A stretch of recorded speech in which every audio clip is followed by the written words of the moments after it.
ప్రభువునందు మాకు అత్యంత ప్రియులైన మీ అందరికీ లైఫ్ చర్చ్ వైజాగ్ నుండి శుభములు.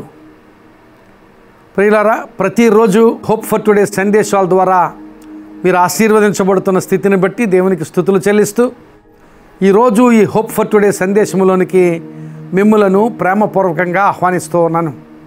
ఈరోజు కీర్తనల గ్రంథం నుండి 40వ కీర్తన మొదటి 3 వచనాలు మీ ముందు ఉంచుతున్నాను. 40వ కీర్తన మొదటి 3 వచనాలు. యెహోవా కొరకు నేను సహనముతో కనిపెట్టుకొంటిని, ఆయన నాకు చెవియొగ్గి నా మొర్ర ఆలకించెను.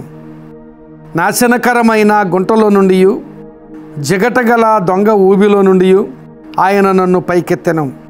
నా పాదములు బండ మీద నిలిపి నా అడుగులు స్థిరపరచెను. తనకు స్తోత్రరూపమగు కృతగీతమును మన దేవుడు నా నోట నుంచెను. అనేకులు దాన్ని చూచి భయభక్తులు కలిగి యెహోవా యందు నమ్మిక ఉంచెదరు. ప్రియులారా, మనందరి జీవితాల్లో ఏదో ఒక సమయంలో ఏదో ఒక శ్రమలో ఉండడం అనేది, ఏదో ఒక ప్రతికూల పరిస్థితిలో ఉండడం అనేది జరుగుతూనే ఉంటుంది. ఎప్పుడూ సంతోషంగానే ఉండే స్థితి ఎవరి జీవితంలోనూ ఉండదు. ఇక్కడ కీర్తనకారుడు అలాంటి శ్రమలో ఉన్నప్పుడు రాస్తున్న మాటలు, నేను సహనముతో కనిపెట్టుకొని ఉన్నాను, అప్పుడు దేవుడు నాకు సహాయాన్ని పంపించాడు అని కీర్తనకారుడు మాట్లాడుతూ ఉన్నాడు. ఆ కీర్తనకారుడు ఎలాంటి శ్రమలో ఉన్నాడో, ఎంత శ్రమలో ఉన్నాడో అక్కడ ఆ మాటలను బట్టి మనకు వివరిస్తున్నాడు. నేను జిగట గల దొంగ ఊబిలో ఉన్నాను, అలాంటి స్థితిలో నుండి దేవుడు నన్ను లేవనెత్తి బండ మీద నిలవబెట్టాడు, నా అడుగులు స్థిరపరిచాడు అని దేవుడు మాట్లాడుతున్నాడు. అలాంటి శ్రమలో నుండి దేవుడు ఆయనను లేవనెత్తిన స్థితిని గురించి ఆయన మాట్లాడుతున్నాడు. దానికి ఆయన చేసిన పని ఏమిటంటే, నేను సహనముతో కనిపెట్టుకొంటిని. ఇదేనా ప్రియులరా, దేవుని సన్నిధిలో ఈ మాటలు వింటున్న నీవు ఏ స్థితిలో ఉన్నావో, ఏ శ్రమలో ఉన్నావో, ఏ ప్రతికూలతలో ఉన్నావో, ఏ అవాంఛనీయమైన సంగతులు నీ జీవితంలో జరుగుతున్నాయో, ఈ మాటలు వింటున్న నీవు ఒకవేళ ఏదో ఊబిలో చిక్కుకున్న అనుభవంలో ఉన్నట్లయితే, అక్కడ మీరు గమనించారో లేదో, మరి ఆ మాటలు మీరు గమనిస్తే ఊబిలో ఉన్నాను అంటున్నాడు. ఆ ఊబి నుండి దేవుడు నన్ను లేపి పైకెత్తాడు. నేను ఊబిలో గుంటలో ఉన్నాను, నన్ను దేవుడు పైకెత్తాడు. రెండవది, నేను ఊబిలో ఉన్నాను. ఊబిలో ఉండడం అనేది దిగిపోతూ ఉండడానికి సూచన. అయితే నన్ను ఆయన బండ మీద నిలవబెట్టాడు. ఊబిలో ఉండడం నాశనకరమైన స్థితికి సూచన. ఊబిలో దిగిపోవడమే, ఇక అక్కడి నుంచి లేవగలిగే పరిస్థితి లేదు. ఊబిలో ఉండడం అనేది నాశనకరమైన స్థితికి సూచన. ఆయన నా అడుగులు స్థిరపరచెను అని మాట్లాడుతున్నాడు.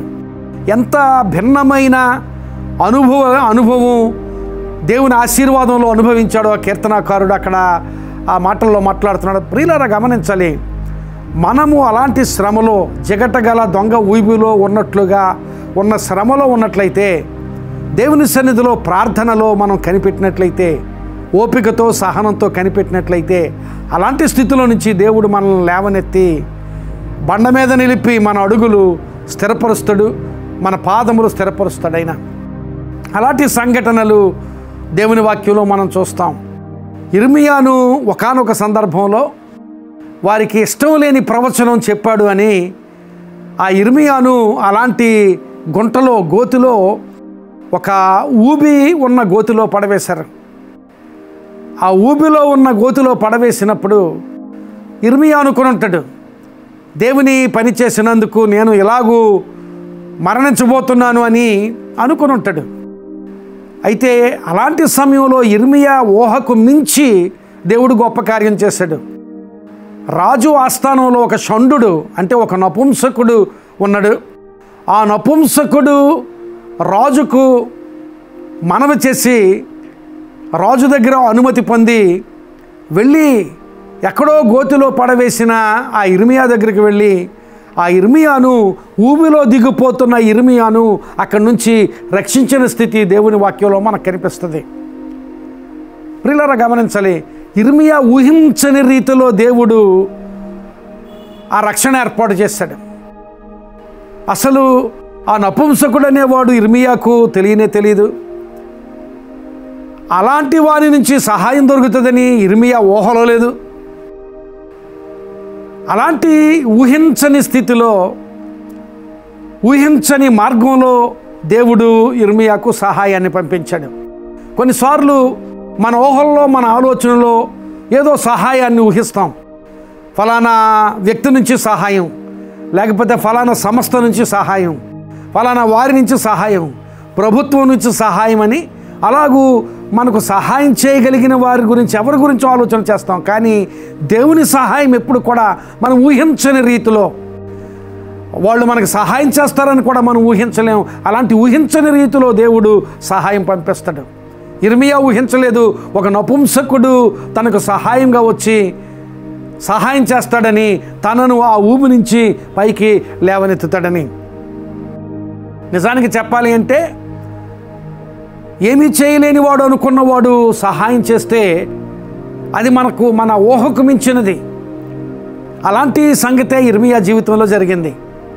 ఈ దినాన్ని నీ జీవితంలో ఒకవేళ శ్రమలో ఉన్నవా, ఆపదలో ఉన్నవా, జగటగల దొంగ ఊబిలో ఉన్నాను, నేను ఈ ఊబిలో చిక్కుకున్నాను, ఈ ఊబి నుంచి ఇంకా నేను పైకి లేవలేను, ఎవరూ నన్ను రక్షించలేరు, ఈ ఊబిలో నెమ్మదిగా ఊబిలో లోపలికి దిగిపోవలసిందే, నాశనమే నా అంతము అనే పరిస్థితిలో ఉన్నట్లయితే ఇదిగో దేవుడు మాట్లాడుతున్నాడు ఈ రోజున.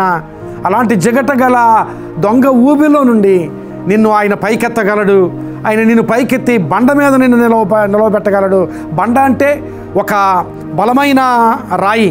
అలాంటి బలమైన రాయి మీద, బండ మీద నిన్ను నిలపగలడు. నీ పాదములు, నీ అడుగులు స్థిరపరచగలడు. ఈరోజు నీవు నేను చేయవలసింది ఏమిటంటే ఓపికతో, సహనంతో ప్రార్థించి దేవుని సన్నిధిలో కనిపెట్టడం. అలా కనిపెడితే ఎవరో నీకు తెలియని వారు, ఎవరో నీ ఊహలో ఏమీ చేయలేని వారు అనుకున్నవారు, అలాంటి వారిని దేవుడు ఒకవేళ ఏ మార్గం నుంచి పంపిస్తాడో నీకు నాకు తెలీదు. దేవుడు తప్పక అలాంటి కార్యం చేస్తాడు. ఆయన యందు భయభక్తులు గల వారిని, ఆయన మీద ఆనుకున్న వారిని ఆయన విడిచిపెట్టే దేవుడు కాదు, గొప్ప కార్యం చేస్తాడు. ఈరోజు ఒకవేళ ఏ శ్రమలో, ఏ ఊబిలో ఉన్న అనుభవంలో ఉన్నా నీవు దేవునికి మొర్రపెట్టు, సహనంతో ఓపికతో కనిపెట్టు, దేవుడు కార్యం చేస్తాడు. ఆయన ఏ మార్గంలో నుంచి సహాయం పంపుతాడో నువ్వు ఊహించలేవు. ఊహించని రీతిలో, నీవు అడగని రీతిలో, నీ ఆలోచనలో లేని రీతిలో దేవుడు నీకు సహాయం పంపించి నిన్ను ఆదరిస్తాడు, రక్షిస్తాడు, నిన్ను లేవనెత్తుతాడు, నిన్ను ఆశీర్వదిస్తాడు. అలాంటి ఆశీర్వాద స్థితి దేవుడు నీకు కలుగు చేయనుగాక. ఆమేన్. ప్రార్థన చేసుకుందాం. పరిశుద్ధుడు అయిన మా ప్రభువా, నిజమే ప్రభువా, మా ఊహకు మించిన ఆశీర్వాదం, మా ఊహకు మించిన రక్షణ, మా ఊహకు మించిన కాపుదల నీవు ఇచ్చే దేవుడు ప్రభువా. మేము అనుకోని రీతిలో, అనుకోని మార్గంలో నుండి మాకు సహాయం పంపించగలవు. ఈ మాటలు విన్న వీరు ఎవరు ఎలాంటి శ్రమలో ఉన్నారో, ఎవరు ఎలాంటి ఊబిలో ఉన్నారో అలాంటి స్థితి నుంచి లేవనెత్తి బండ మీద నిలిపి వారి అడుగులు స్థిరపరిచి ఆశీర్వదించి, వారు ఆశీర్వదించబడేటట్లు, ఇంకా అనేక మందికి ఆశీర్వాద కారణం ఉండగలిగేటట్లు నీ కృప వారి జీవితాల్లో దయచేయమని ప్రార్థన చేస్తూ, వారి అవసరతలలోనూ సమస్యలలోనూ మీ హస్తము వారితో ఉంచమని ప్రార్థన చేస్తూ, నీ కృపలో వారిని జ్ఞాపకం చేసుకోనమని యేసు నామమున అడుగుచున్నాను తండ్రి. ఆమేన్. God bless you. May this message be a blessing to you and to your family. ప్రియులారా, ఈ సందేశం మీకు ఆశీర్వాదకరంగా ఉంటే తప్పక మీకు తెలిసిన వారికి ఈ సందేశాన్ని పంపించండి. ఈ క్రొత్త సంవత్సరంలో ఈ సందేశాలు మీ ఫ్రెండ్స్కి, మీకు తెలిసిన వారికి పంపించి వారికి ఆశీర్వాదకరంగా ఉండాలని నిర్ణయం చేసుకోండి. ఆ కార్యం చేయండి. వాళ్ళు ఆశీర్వదించబడినప్పుడు దేవుడు మిమ్మల్ని కూడా ఆశీర్వదిస్తాడు. దేవుడు మిమ్మల్ని దీవించునుగాక.